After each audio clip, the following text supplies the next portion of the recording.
Hello mga Commanders! Happy New Year! Samahan niyo ako papuntang Baguio sakay ng Royal Class ng Victory Liner. So ang Royal Class ay may 28 seats, 10 sa magkabilang side at 8 sa gitna ng bus. At the back section of the bus. Should you need any assistance, please do not hesitate to call me anytime during the day. Salamat po. So ang Royal Class ay may isang driver at isang steward na tutulong sa inyo habang nasa biyahe. So ito naman ang itsura ng loob ng bus. So ang bawat upuan na yan ay solo mo. Wala kang katabi.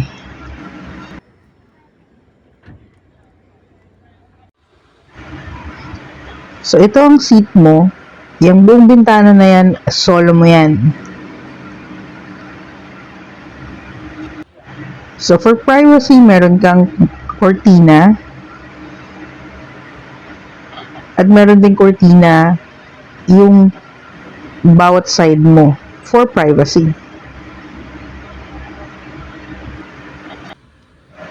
Hindi ganun kalaki ang headroom dito. So kung kailangan mo ng maraming space, pwede kang mag-recline.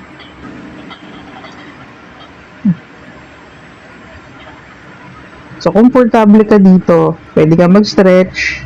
And actually nakatulog ako dito ng maayos. Meron ka ring switch para sa reading light.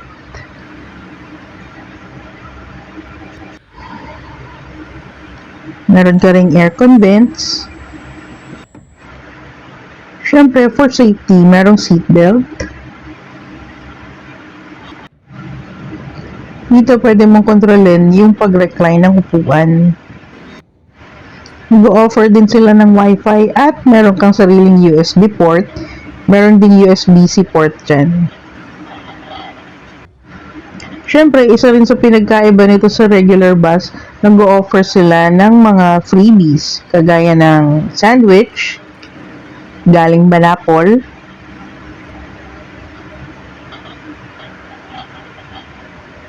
meron ding libreng water,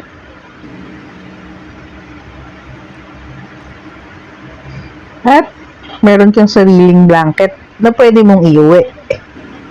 Meron ding eco bag para lagayan mo ng mga gamit mo and basura.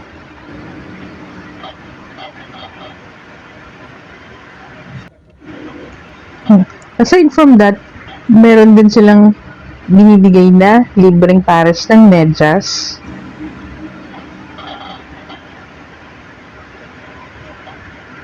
At saka, sleeping mask.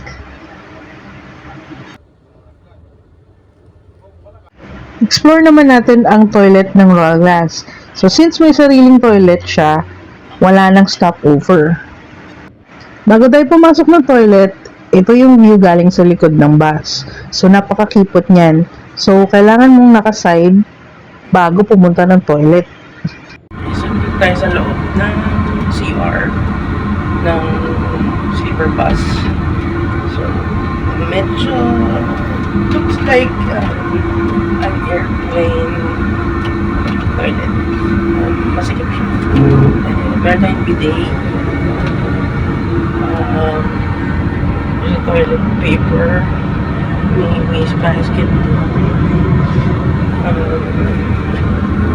Merong people.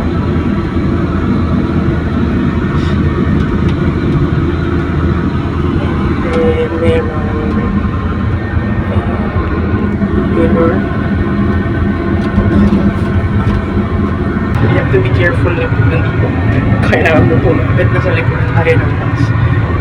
Meron ditong aircon. So, siya medyo. And then, ayan, yung toilet. So, comfortable naman siya. Para i-flush siya, you have to press this button. Sa ilalim ng sink.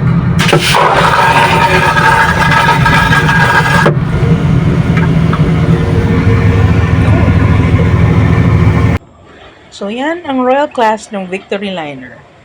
Now, time to explore Baguio!